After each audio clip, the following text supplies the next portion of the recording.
మెజార్టీతో ఎన్నికైనటువంటి కూరగాయల ఉమారాణి గారు ఇవాళ పదవి బాధ్యతలు చేపట్టినటువంటి సందర్భంలో వారికి మనస్ఫూర్తిగా అభినందనలు. మేము చాలా సందర్భాల్లో చెప్తా ఉంటాం, ఎన్నికల వరకే రాజకీయాలు, రాజకీయ పార్టీలని. ఎన్నికల తర్వాత మా మేయర్ గారికి నేను అదే సూచించడం జరిగింది. అన్ని వార్డులని సమూలంగా సముచితంగా అభివృద్ధి చేయాలని.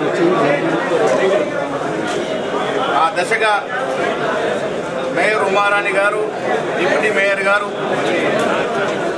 అన్ని వార్డుల యొక్క కార్పొరేట్ కలుపుకొని నగరాభివృద్ధి కొరకు కృషి చేయాల్సిందిగా వారు సూచించడం జరిగింది.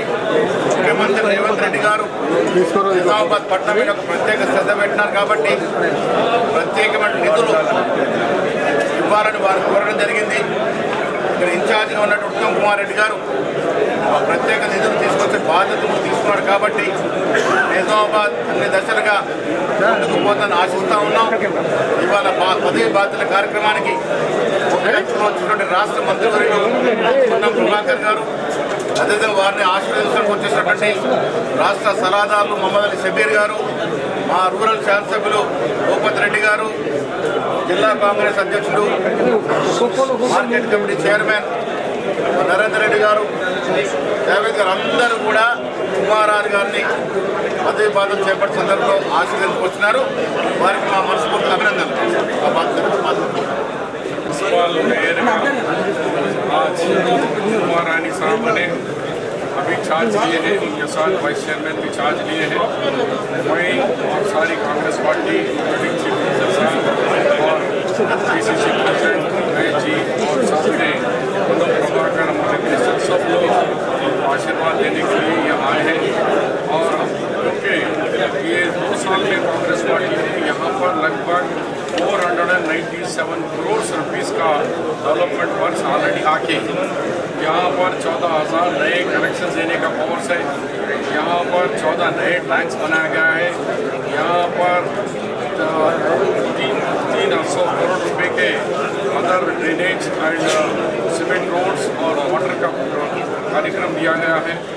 अब जैसे उत्तम कुमार हमारे महेश गौड़ ने कहा है, हमारे पीसीसी प्रेसिडेंट ने कि सीएम साहब ने खसूसी निज़ामाबाद को डेवलप करने के लिए महेश गौड़ साहब के रिकमेंडेशन पर उन्होंने कहा कि निज़ामाबाद का मॉडल म्यूनसिपल कॉरपोरेशन बनाऊंगा।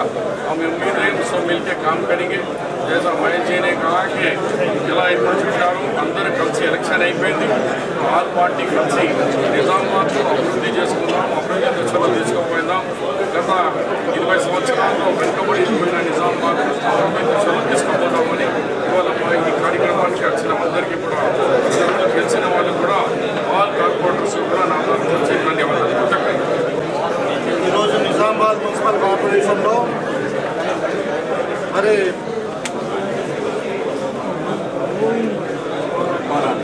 ఉమారాణి గారు, శ్రీమతి ఉమారాణి రమేష్ గారు ఏదైతే వాళ్ళ చార్జ్ తీసుకున్నారో వాళ్ళని ప్రత్యేకంగా అభినందిస్తూ, వారితో పాటు మరి డిప్యూటీ మేయర్గా ప్రమాణ స్వీకారం చేసినటువంటి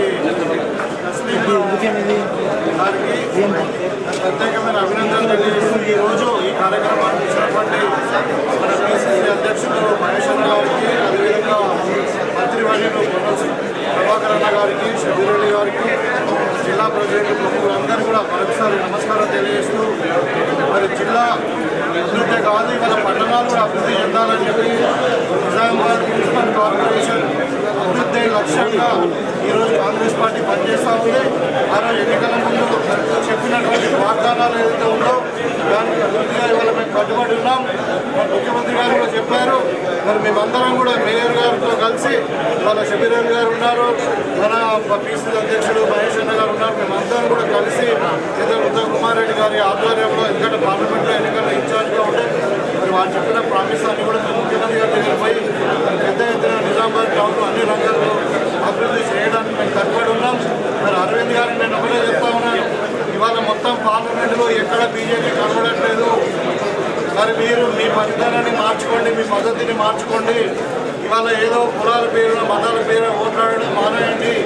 మరి వీలైతే మరి కాంగ్రెస్ చేస్తున్నటువంటి అభివృద్ధిని సంక్షేమ పథకాలను మీరు సపోర్ట్ చేస్తూ మరి నిజామాబాద్ జిల్లాకు అదేవిధంగా మున్సిపాలిటీ డెవలప్మెంట్ మీరు ఉపయోగపడాలని చెప్పి ఈ సందర్భంగా సార్ మిడిల్ చేపట్టినటువంటి కూరగాయల ఉమారాణి గారు డిప్యూటీ మేయర్ గారికి అభినందనలు. నిజామాబాద్ అభివృద్ధిలో వారి యొక్క విధానం ప్రకారంగా తెలంగాణ ప్రజాపాలన ప్రభుత్వ సహాయ సహకారాలతో పూర్తి స్థాయిలో అభివృద్ధి చేయాలని కోరుకుంటూ వారికి అభినందన తెలియజేస్తా ఉన్నాం. అదేవిధంగా స్థానిక సంస్థలు గ్రామ పంచాయతీ ఎన్నికల్లో కాంగ్రెస్ పార్టీని ఆశీర్వదించినారు ప్రజలు. దానికంటే ముందు జరిగిన ఉప ఎన్నికల్లో కాంగ్రెస్ పార్టీని ఆశీర్వదించినారు. ఇప్పుడు పురపాలక సంఘ ఎన్నికల్లో కూడా 116 మున్సిపాలిటీలు 7 కార్పొరేషన్లు అయితే కూడా మరి ప్రజలు కాంగ్రెస్ పార్టీ ప్రజలను గెలిపించి ఆశీర్వదించినారు. వారందరికీ ధన్యవాదాలు. వారి ఆలోచనకు అనుగుణంగా గౌరవ ముఖ్యమంత్రి రేవంత్ రెడ్డి గారి నాయకత్వంలో మంత్రివర్గం సభ్యులందరూ కూడా కలిసి రాబోయే కాలంలో పురపాలక సంఘాల్లో ఉన్నటువంటి మౌలిక సదుపాయాలను వివిధ అభివృద్ధి కార్యక్రమాలతో పాటుగా ఉపాధి పెరుగుతున్నటువంటి నగరాల యొక్క వ్యవస్థకు అనుగుణంగా మరి ఉపాధి అవకాశాలను మెరుగుపరుస్తూ అభివృద్ధిలోకి తీసుకుపోతామనేటువంటి మాట ఈ సందర్భంగా మనం చేస్తాం. అదే విధంగా ఇవాళ ఒక ప్రత్యేకమైనటువంటి దినం.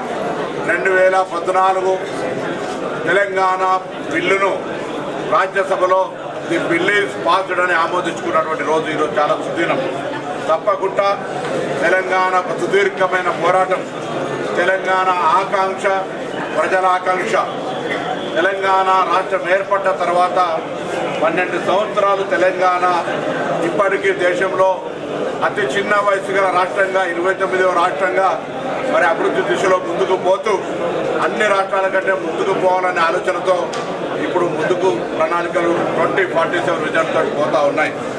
గత 10 సంవత్సరాలుగా తెలంగాణ రాష్ట్రం ఏ ఆకాంక్షల కొరకు ఏర్పడ్డదో నీళ్లు నిధులు నియామకాలకు సంబంధించిన అంశాన్ని మర్చిపెట్టి పూర్తిగా మరి తెలంగాణ ప్రజల ఆకాంక్షల్ని నీరుగార్చినటువంటి పరిస్థితుల్లో వాటన్నిటినీ అధిగమిస్తూ భవిష్యత్తు ప్రణాళిక తెలంగాణ అగ్రభాగాన్ని నిలబడే ప్రయత్నం చేస్తున్నాం.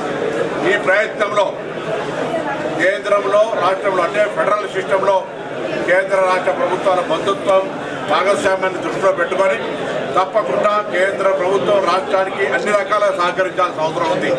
ఇక్కడి నుంచి ప్రాతినిధ్యం వహిస్తున్న బీజేపీ ఎంపీలు 8 మంది కావచ్చు, 2 కేంద్ర మంత్రులు కావచ్చు, 2 సార్ల బడ్జెట్లో విఫలమైనటువంటి పరిస్థితుల్లో తెలంగాణ రాష్ట్ర వివక్షకు గురవుతున్నటువంటి సందర్భంలో తెలంగాణ అభివృద్ధికి సంబంధించిన అనేక ప్రణాళికలు పెండింగ్లో ఉన్నటువంటి పరిస్థితుల్లో భారతీయ జనతా పార్టీ నేతృత్వంలో ఉన్నటువంటి నరేంద్ర మోడీ కేంద్ర ప్రభుత్వం తెలంగాణ వివక్ష పట్ల మరిచి తెలంగాణ ఈ దేశంలో 29వ రాష్ట్రంగా మరి ఈనాడు తెలంగాణ బిల్ పాసులని కోట్లాది మంది తెలంగాణ ప్రజల ఆకాంక్షలు నెరవేర్చిన సందర్భంగా వనవాసం అయితే 14 ఏళ్ళు ఉంటుంది కావచ్చు, కానీ 12 ఏళ్ళు అయింది. ఇప్పటికైనా బీజేపీ శీతకన్ను వదిలిపెట్టి తెలంగాణ ప్రజల అభివృద్ధిలో భాగస్వాములు కావాలని సందర్భంగా తెలంగాణ ఉద్యమకారుడిగా కోరుకుంటూ తెలంగాణ ప్రజలందరికీ తెలంగాణ ప్రజల ఆకాంక్షకు అనుగుణంగా ఆనాడు సోనియా గాంధీ గారి నాయకత్వంలో పార్లమెంటు సభ్యుడిగా తెలంగాణ కోసం నినదించినాం. సోనియా గాంధీ గారి నాయకత్వంలో మరి ఈరోజు తెలంగాణ సాధించుకున్నాం. తెలంగాణ తల్లిగా ఈ సందర్భంలో మరొక్కసారి సోనియా గాంధీ గారికి ధన్యవాదాలు. ఆనాడు అసూరు బాసిన వారందరికీ కూడా అమరవీరులకు జోహార్లు ఇస్తూ తెలంగాణ ఉద్యమకారులకు సంబంధించి కూడా ఇటీవల మరొక విజ్ఞాపన ఇచ్చినారు. తప్పకుండా ఈ నెలలోనే ఒక విధి విధానాలతో ఒక సబ్ కమిటీ వేసి తెలంగాణ ఉద్యమకారులకు 250 గజాల స్థలం ఇవ్వడం కావచ్చు, ఇతరత్ర ఏ అంశాలైతే మ్యానుఫ్యాక్చర్లు పెట్టిన ఉద్యమకారులకు సంబంధించిన అన్ని పూర్తి చేస్తామనేటువంటి మాట కూడా ఈ సందర్భంగా మనవి చేస్తూ ఈ అంశంపై ఎవరు మాట్లాడాల్సిన అవసరం లేదు. తప్పకుండా మా బాధ్యత. పిసిసి అధ్యక్షుడు మహేష్ కుమార్ గౌడ్ గారు నేను గౌరవ ముఖ్యమంత్రి గారితో మాట్లాడాం. త్వరలోనే కమిటీ వేసి తెలంగాణ ఉద్యమం కోసం జైల్లోకి వెళ్ళినటువంటి వాళ్ళు, కేసులు భరించినటువంటి వాళ్ళు, ప్రాణాలు అర్పించినటువంటి వాళ్ళు, ఇలా యాదగిరి సిరిపురం యాదగిరి గారి అమర దినం కూడా ఈరోజు ఇటువంటి పరిస్థితులలో వారికి తప్పకుండా మరి మేమందరూ కూడా నివాళులు అర్పిస్తూ తెలంగాణ ఉద్యమకారుల ఆకాంక్షకు అనుగుణంగా ఈ ప్రభుత్వ విధానంలో వారికి సరి అయినటువంటి ప్రాతినిధ్యాన్ని కలిగిస్తామనేటువంటి మాట కూడా ఈ సందర్భంగా మనం చేస్తాం. బీసీ నాయకుడైన అంటే మంత్రి గారికి ధన్యవాదాలు చేసి ఇచ్చిన మాట కాంగ్రెస్ ఎప్పుడు అదే ఇచ్చిన మాట నిలుపుకొని ఒక బీసీ బిడ్డను ఇవాళ మేయర్గా కూర్చోబెట్టిన ఘనత మహేష్ గౌడ్ ముఖ్యమంత్రి గారిని కాంగ్రెస్ ప్రభుత్వం.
దీర్ఘమాయు